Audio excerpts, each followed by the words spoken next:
ونصلي على رسوله الكريم أما بعد أعوذ بالله من الشيطان الرجيم ويضع عنهم إصرهم والأغلال التي كانت عليهم صدق الله رب العالمين۔ ہمارے محترم بھائی احسن صاحب اور تمام علماء، حفاظ، قراء اعظام اور طلباء کرام، تمام حاضرین، السلام علیکم ورحمۃ اللہ وبرکاتہ۔ آج کا دن ہم سب کے لیے خوشی اور مسرت کا دن ہے۔ گویا سالانہ عید ہے ہمارے لیے، سیاسی عید، ملکی عید ہے۔ ہماری نئی نسل نہیں جانتی ہے کہ اس عید کے دن کو پانے کے لیے کئی صدیاں مسائل جھیلنے کے لیے مسلمانوں کو تکالیف کی بھٹی میں آنا پڑا۔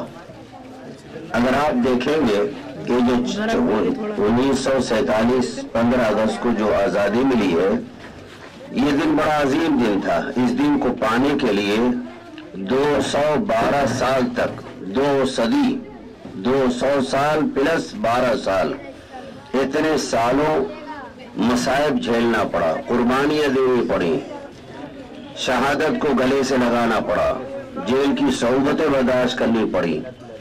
کالا پانی کی جیل ہندوستان نہیں، دنیا کی زمین اور یہ آسمان گواہ ہے کہ مسلمانوں کو اس دن کو پانے کے لیے بے پناہ قربانیاں دینی پڑی۔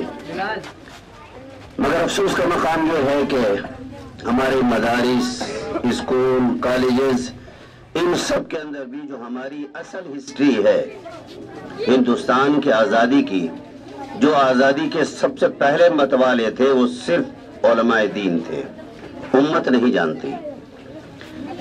1731 سے یہ آگ جلی، آزادی کی چنگاری لگی، سماج کو بیدار کیا گیا۔ اور سب سے پہلے پٹنہ میں ایک جگہ ہے صادق پور، ہندوستان کا پہلا گاؤں، پہلا شہر، پہلا اسٹیٹ صادق پور۔ اس میں علماء اہل حدیث رہا کرتے تھے، پورا گاؤں علماء سے بھرپور تھا، سب اہل حدیث علماء کرام تھے۔ صادق پور ہندوستان کی ہسٹری سے اس گاؤں کو نکالا ہی نہیں جا سکتا۔ پہلی چنگاری، پہلی آگ جس نے لگائی آزادی کی، یہ علماء صادق پور تھے، جس کو انگریزوں نے وہابی مومنٹ کے نام سے ان کی کتابوں میں آج بھی درج ہے، اور آج بھی یہ تحریک پڑھی جاتی ہے۔ دیوبندی، بریلوی تو سب بعد میں آئے۔ سب سے پہلے علماء حدیث حضرت مولانا عبدالرحیم صاحب صادق پوری رحمت اللہ علیہ نے سب سے پہلے آزادی کی آواز لگائی سن 1731 میں۔ 1731 ہمیں آزادی تو 1857 میں ملی، پہلی جنگ تھی 1857 کی پہلی جنگ۔ آزادی تو 1947 15 اگست کو ملی، مگر یہ جو آگ لگی اور چنگاری اٹھی تو یہ 1731 سے اٹھی، 35 مان لیجئے آپ، تو 1735 سے 1835 100 سال، 1835 سے 1935 200 سال، 35 5 40 7 47 پلس 12 سال، 212 سال تک خاص کر مسلمانوں کو ٹارگیٹ کیا گیا۔ جو اغیار تھے، دوسرے احباب تھے ہندوستان کے، ہمارے ہندو بھائی تھے، سکھ تھے، مراٹھی تھے، یہ سب کے سب انگریزوں کی تابعداری کرتے رہے۔ آخر میں جب ان کو ستایا گیا تب یہ بعد میں شریک ہوئے۔ سب سے پہلے آزادی کی جنگ علماء دین نے اٹھائی۔ کیوں؟ قرآن میں اللہ نے فرمایا کہ جو لوگ الذین یتبعون الرسول النبی الامی الذی یجدونہ مکتوبا عندہم فی التوراۃ والانجیل، جو لوگ اس رسول کی پیروی کرتے ہیں کہ جو نبی امی ہے اور جن کا تذکرہ تورات میں، انجیل میں، دیگر پچھلی کتابوں میں ہے، یہ رسول لوگوں کو بھلائیوں کا حکم کرتے ہیں، بری باتوں سے روکتے ہیں، حلال کو، جائز چیز کو حلال کرتے ہیں، خبیث چیز کو حرام کرتے ہیں۔ اور آگے کا جو جملہ تھا وَيَضَعُ عَنْهُمْ إِصْرَهُمْ، اور اپنی قوم کے اوپر جو غلامی کا بوجھ ہے یہ بوجھ اتارتے ہیں۔ وَالْأَغْلَالَ الَّتِي كَانَتْ عَلَيْهِمْ، اور جو غلامی کی زنجیروں میں جکڑے ہوئے تھے ان سے ان کو آزادی دلائی امام الانبیاء صلی اللہ علیہ وسلم نے۔ اور پھر اس کے بعد صحابہ کرام، تابعین نے ایک چھوٹا سا واقعہ سناتا ہوں. حضرت عمرو بن عاص جن کو فاتح مصر کہا جاتا ہے، مصر کو فتح کیا تھا حضرت عمرو بن عاص، بڑے پائے کے صحابی ہیں. ان کے بڑے بیٹے نے ایک مصری کو کوٹ دیا، پیٹ دیا، ذرا سی بات پر. کیونکہ وہ شہزادے ہیں اور فاتح مصر کے بیٹے ہیں تو ذرا بات ڈرے کس سے؟ آج کل کوئی نیتا اس کا بیٹا اگر ہے تو وہ پولیس والوں کو کہتے ہیں تم جانتے ہو میں کس کا بیٹا ہوں، میرا باپ منتری اور تنتری اور فلاں ہے، ابھی تمہاری وردی اتروا دی جائے گی. ہوتا ہے. یہی زوم عمرو بن عاص کے بیٹے میں بھی تھی. انہوں نے ایک مصری کو پیٹ دیا. وہ مصری آ کر حضرت عمر بن خطاب امیر المومنین تھے، ان سے شکایت کی. انہوں نے فوراً خط لکھا مصر عمرو بن عاص کو کہ آپ اپنے فلاں بیٹے کو لے کر فوراً آ جائیے یہاں دربار خلافت میں. باپ بیٹے دونوں آئے. پوچھا تم نے اس کو مارا ہے؟ کہا جی مارا ہے. کیوں مارا ہے؟ کہا یہ بدتمیزی کر رہا تھا. کہا مارنے کا حق کس سے تھا؟ بدتمیزی کر رہا تھا. تم بھی بدتمیزی کر لیتے، گالی دی تھی گالی دے لیتے. تم کو تھپڑ تو اس نے مارا نہیں، تم نے اس سے کوٹا کیوں؟ حضرت عمر نے ایک درہ دیا، ہنٹر دیا، کہا اسے مارو. جتنی ضرب لگائی ہے 2 تماچے مارے ہیں، 2 تماچے مار لو، 2 ہنٹر مار لو. اس نے رون دیا اس کو، شہزادے کو. حضرت عمر نے فرمایا کہ یہ کوڑا لو، اس کے باپ کو بھی مارو. کیوں؟ اس کا باپ نیتا ہے، منتری ہے، فاتح مصر ہے، ان کو بھی مارو. تو اس نے درہ گرا دیا. اس نے کہا کہ امیر المومنین میں یہ نہیں کر سکتا ہوں، یہ اسلام کا عادلانہ نظام ہے. حضرت عمر بن خطاب نے جو جملہ کہا تھا وہ جملہ نوجوانوں اور علماء کرام آپ کو سنانا چاہتا ہوں. پڑھتے ہیں مگر پریکٹیکل زندگی میں نہیں. انہوں نے فرمایا تھا کہ متا استعبدتم الناس قد ولدتهم امہاتهم احرارا. عمرو بن عاص، تم فاتح مصر ہو کر تم نے لوگوں کو غلام کیسے بنا لیا جبکہ ان کی ماؤں نے ان کو آزاد جنا تھا؟ تم نے غلام کیسے بنا لیا؟ اسلام وہ مذہب ہے جو غلامی کے قلادے کو اتار پھینکتا ہے. یہی وجہ ہے کہ پیغمبر کا مشن حضرت موسیٰ نے بھی یہودیوں کو غلامی، فرعون کی غلامی سے نکالا تھا. امام الانبیاء تاجدار مدینہ جناب محمد رسول اللہ صلی اللہ علیہ وسلم نے لوگوں کو جہالت کی غلامی سے، سماج کی غلامی سے، بندوں کی غلامی سے آزادی دلا کر کے ایک آزاد ایمان والا دین ان کو عطا کیا تھا.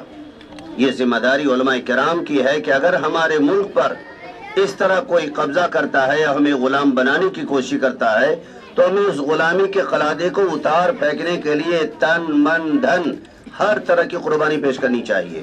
یہی وجہ ہے کہ 1731 سے شروع ہوئی، 1735 سے باقاعدہ مولانا عبد الرحیم صاحب صادق پوری اہل حدیث عالم دین تھے.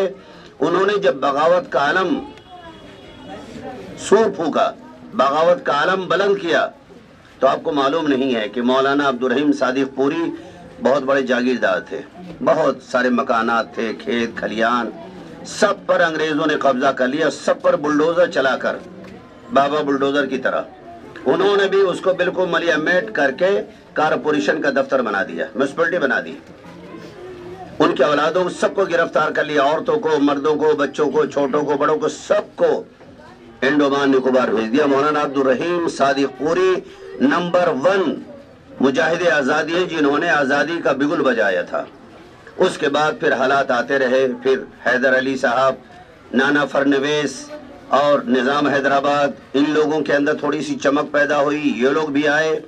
اور پھر حیدر علی کی شہادت کے بعد ان کے بیٹے ٹیپو سلطان نے بھی باقاعدہ 16 سال انگریزوں سے لڑائی کی، جنگ کی، مگر وہ اجتماعی لڑائی نہیں تھی، علاقائی لڑائی تھی. اس لیے 1857 کی جنگ کا نام تو لیتے ہیں لوگ، لیکن اس سے پہلے جتنی جنگیں ہوئی، ٹیپو سلطان شہید ہوئے اور بڑی بے جگری کے ساتھ انہوں نے انگریزوں کا مقابلہ کیا جگہ جگہ پر. ان کو کم یاد کیا جاتا ہے. 1857 کی جنگ آزادی ہی کو لوگ یاد کرتے ہیں، جبکہ یہ 1700 کی بات ہے.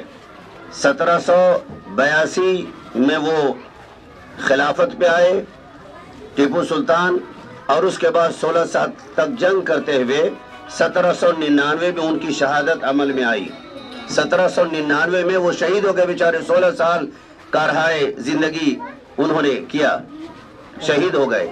ان سب کی شہادت بالکل نسیم منسیہ کر دی گئی. بعد کے جتنے لوگ ہیں ہندوستان کے، ہندو ہوں، سکھ ہوں، عیسائی ہوں، یہ سب کے سب بہت بعد میں شریک ہوئے جب ان کو پرتاڑت کیا گیا، ان کو جب مصیبتوں میں ڈالا گیا، تب انہوں نے سوچا کہ بھئی اب سب ہندو مسلمان مل کر کے کیا جائے۔ سکھ بھی مخالف تھے، بعد میں جب ان کو نقصان پہنچایا گیا تب پھر مل کر کے سب آئے۔ پہلی جنگ آزادی کا بگل علماء امت نے بجایا تھا۔ یہ آپ کی ذمہ داری ہے کہ اگر ہماری قوم پر کوئی ایسا سنکٹ آتا ہے، کوئی ایسی دشواری آتی ہے، تو علماء کرام اپنی جان کی پرواہ نہ کریں، میدان میں کود جائیں۔ زندگی اللہ کی امانت ہے، بہت زیادہ ہوگی تو شہادت ہوگی نا۔ شہادت تو اہل ایمان کی سب سے بڑی کامیابی کی علامت ہے۔ اللہ کے نبی صلی اللہ علیہ وسلم صحابہ کرام دعائیں کرتے، اللہم ارزقنی شہادتا فی سبیلک، اے اللہ مجھے اپنے راستے میں شہادت کی موت دے۔ میرے نبی نے شہادت کی موت مانگی ہے، صحابہ موت مانگتے تھے۔ جب حضرت علی کو، حضرت عمر کو زخمی کیا گیا ہے تو یہ خوش ہو گئے، فزت ورب الکعبہ، رب کعبہ کی قسم میں کامیاب ہو گیا۔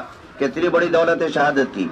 تو آج جو ہم اور آپ آزادی کی سانس لے رہے ہیں، اور ہمارے صدقے میں ہندوستان کے جتنے بھی باشندگان ہیں کسی ذات دھرم کے، سب کو آزادی ملی، یہ علماء امت کی دین ہے، علماء امت کا کارنامہ تھا۔ انہوں نے یہ بگل بجایا، اور افغانستان، کابل، قطر، مصر، شام، جتنے بھی علاقے تھے، فرانس تک مسلمان پھیل گئے، ان حکومتوں سے مدد طلب کر کے انگریزوں کو 212 سال کے بعد یہاں سے نکالا۔ 200 سال پلس 12 سال، کم مدت نہیں، بڑی لمبی مدت ہے، مگر اس کو پانے کے لیے اتنے سالوں باقاعدہ پلاننگ کے ساتھ ہمارے اکابرین نے، علماء امت نے اور عوام الناس نے باقاعدہ جنگ لڑی ہے۔ لہذا آج کا دن پورے ہندوستانیوں کے لیے خوشی کا دن ہے، عید کا دن ہے، سیاسی عید ہے ہماری۔ اسلامی عید تو دو ہی ہیں، یہ سیاسی عید ہے ہر سال، 15 اگست، 26 جنوری، جہاں ہمیں قانونی طور پہ آزادی ملی۔ لہذا ہمیں اس دن کو خوشی خوشی منانی چاہیے، اور کسی کو یہ احساس نہ ہو کہ مسلمان 15 اگست کی آزادی میں کردار ادا نہیں کرتے۔ ارے ہم نے ہی سب کچھ بویا ہے، ہمیں یہاں پھولوں سے ہی نہیں بلکہ پھولوں کے ساتھ جو خار ہیں، کانٹے ہیں، ہمیں ان سے بھی محبت ہے۔ لہذا ہمیں بڑھ چڑھ کے حصہ لینا چاہیے، اور 15 اگست کی آزادی کے دن کو خوش دلی کے ساتھ بنا کر کے اس کو کامیابی دلانی چاہیے۔ اللہ تعالی ہمارے اس ادارے کو، امداد العلوم کو، ملت اسلامیہ کے لیے خیر بنائے، اور اس کے تمام پروگرام کو اللہ تعالیٰ کامیاب فرمائے، اور اس کی تعمیر جو ہو رہی ہے اللہ تعالیٰ اس تعمیر کو دین دنیا رات چوگنی ترقی عطا فرمائے، اور اہل محلہ و خاص کر اہل شہر کے دلوں کو اس ادارے کی طرف متوجہ فرمائے کہ اس کے کام میں ہاتھ بٹھائیں، اور یہ ادارہ ملت کے لیے خیر کا ذریعہ ثابت ہو اور نفع بخش ہو۔ اللہ تعالیٰ ہم سب کے ساتھ خیر کا معاملہ فرمائے۔ وآخر دعوانا ان الحمدللہ رب العالمین۔